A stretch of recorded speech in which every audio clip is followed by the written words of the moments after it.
So I'm about to blow everyone's mind here and prove what I have been saying all along, and that is that the God of the Bible is the ancient Cana-Phoenician Ugaritic bull god El. When you look up the word God in the Hebrew lexicon of the Strong Concordance, it refers you to 430. 430 is the Eloiym, and the root word for Elohim is Eloah. The Eloah, if you look at the root word again, comes from El. But now take a look at the root word for El. They're saying that it comes from the word Ayel. Ayel is the horned beast, the horned ram. And if you watch my video of Abraham, the father-son ram of Aries, you'll know I explained in detail about Ayel, the ram. So Ayel is the strong leader, the chief, the high ram. Thus, the pillar or the doorway that leads the rest of the way. So the Hebrew lexicon is admitting that the God of the Bible is related to the horned beast, the horned ram. So El, the god, was originally worshipped as the bull god. And then it was worshipped as the ram. And this is exactly why in the Bible they were condemning the Israelites for still worshiping the bull, which represented the house of Taurus. Because the age of Taurus was ending and moving into the age of Aries, the ram, the Ayel, the God of the Bible. So this is why all the stories of the Bible are related to the equinox or the Passover, Nisan, Aviv. It is related to the spring vernal equinox when life is all reborn again on the earth, thus represented by the house of March or Mars, the house of Aries, the spring green lamb. So this is why we have the father-son ram of Aries, Abraham, the father ram of Aries. And, of course, the other biblical characters like Jesus, who is the Lamb of God, the baby lamb of the Father, who is the ram, Ayel, El, the God, the horned beast, or the ram. So, of course, this is why the Israelites blow the shofar, which is the horn of the ram. The horn that breaks down walls, because we're talking about breaking the old wall of the old year and crashing into the new year. It represents the pillars or the doorway from the old to the new. So this is why the Illuminati family, the Rothschilds or the Rothschilds family, have the representation of the shield of the doorway from the red blood of the lamb or the ram. So this is why the Rothschild family owns wineries, and of course the wine represents the blood. And of course Chateau Mouton Rothschilds is a winery that is named after the ram. After the Baron de Rothschild died, they put his image on the 1987 Chateau Mouton Rothschild wine label. And of course they depicted him with the horns of the beast, the horns of the ram. So the devil or Satan is not only shown as the horned beast, the bull, but also as the horned ram. And this is why they show the Ayel, or the horned beast ram, as the god Pan. Which is why we see the ram horns in the film Pan's Labyrinth. He wears the spiral of life upon his forehead. So take notice that once again we're talking about the ram, and then you'll notice the portal or the doorway, the pillar, which is the ram, the Ayel. So now you'll understand the true story of the Freemasonic Hiram Abiff, who was the builder and chief architect of King Solomon's temple. He is the high ram that built the two pillars, because the high ram sits in between the two pillars of the old year and the new year. And once again, like the story of Jesus with the three, you have Hiram Abiff, who is related to the three, or the third degree. The sacred symbolism of the sacred three. The portal or the gateway, the pillars of the doorway that represent the separation or the division from the old to the new. And so the spring vernal equinox of March, the Nissan, the Aviv, is the time that the old is separated and sliced and diced away from the new. So this is why the Bible has the story of a father and a child. So the Bible is a story of the ancient slain God, the ancient harvest lord that represents the fertility of the crops of the harvest, the season of the year that brings good fortune and good riches to the people. This is why they have a slain God, to offer him in sacrifice to gain favor from God.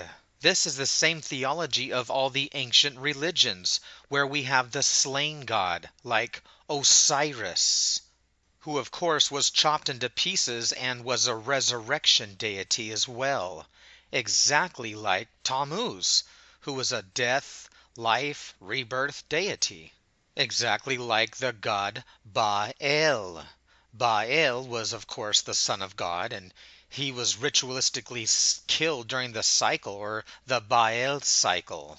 Of course, he was a storm god and an agricultural god as well. The agricultural fertility god Saturn, who of course was slayed and then replaced by his son Zeus, a storm god of thunder and lightning. Then we have the ritual sacrifice of Odin, and of course he is replaced by his son Thor, the storm god, the god of thunder and lightning. Dionysus is also another slain god, a god that is ritualistically sacrificed. So the biblical sacrifice of Jesus is not original whatsoever. It's just another story of a character that represents nature. It's another story from the ancient world of the slain God.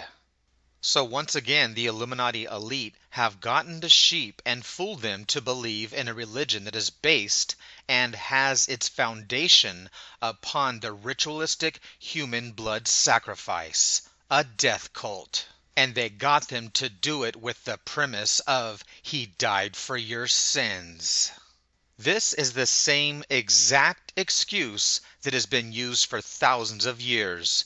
All of the ancient pagan religions would always make a human blood or animal sacrifice to God, hoping that he would forgive them and bring good favor to their crops. So the ancient Hebrew Israelites were pastoral, nomadic herders. Thus their lives were built around domesticating animals and living from the agricultural lands. So obviously sheep and cattle and even goats, the herd, was very important for not only farming but also as food. So these nomadic hunters would follow the wild game and follow the wild fruits and vegetables. The understanding and the knowledge of the harvest season and the cycles of the harvest was very important for the eternal life of the species of man. The harvest meant the success of surviving. So the knowledge of the season was the knowledge of the bi-season, or the season of two within the one.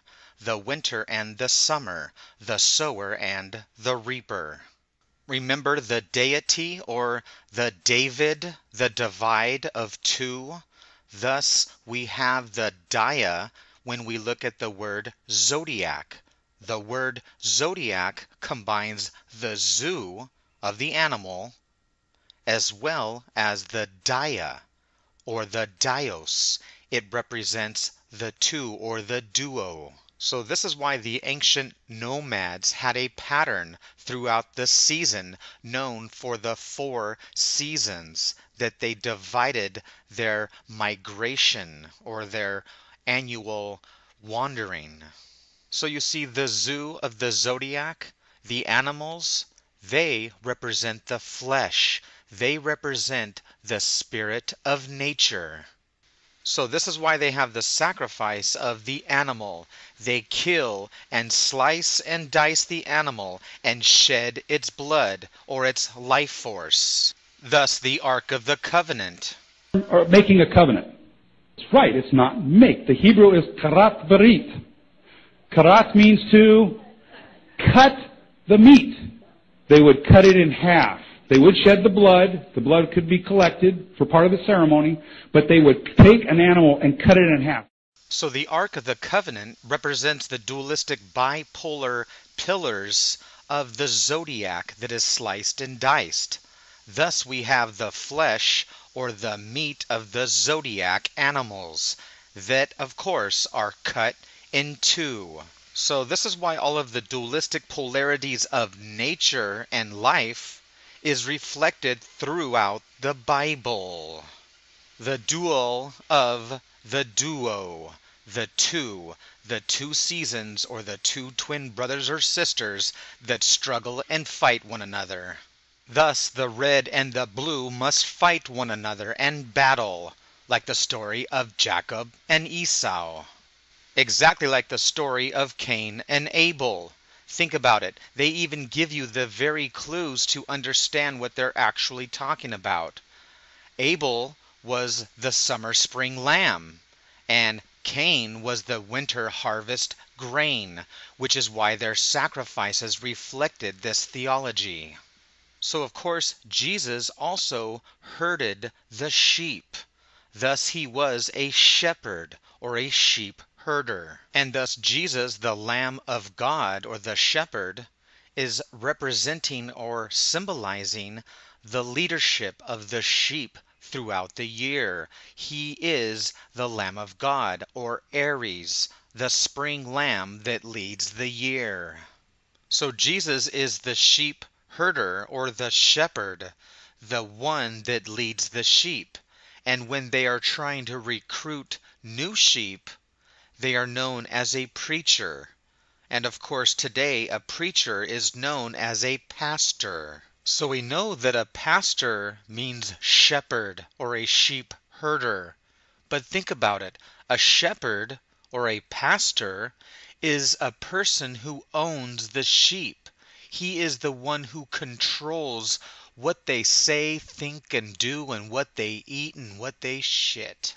Think about it. They are the owners. They are the ones who control the outcome of what the sheep do. So Jesus is the harvest Lord. He represents the fertility of the harvest. Thus, Jesus is the sower, and he is also the reaper. So just as the Bible states, the harvest or the sowing and reaping of the harvest is the eternal life for mankind. Now, you can do your own research, but you will find that from all of these ancient harvest customs came about ancient harvest ritualistic theologies. Now, if you want to go into depth about the subject, you can read The Golden Bough from James Fraser. But I want to talk a little bit about the ancient customs and these rituals that formed the very foundation of religion today. So the harvest not only gave eternal life, it also gave death, or the end of an age, the end of the year or the season when the crops die. So from the ancients who harvested from the land, they knew the death and life cycle of nature. So to the ancients, Nature, or the harvest season, had a spirit. It had a fertility, anthropomorphic character that represented and symbolized the harvest. So when the ancients would harvest the last sheaf, they believed that it carried the very essence and spirit of the fields.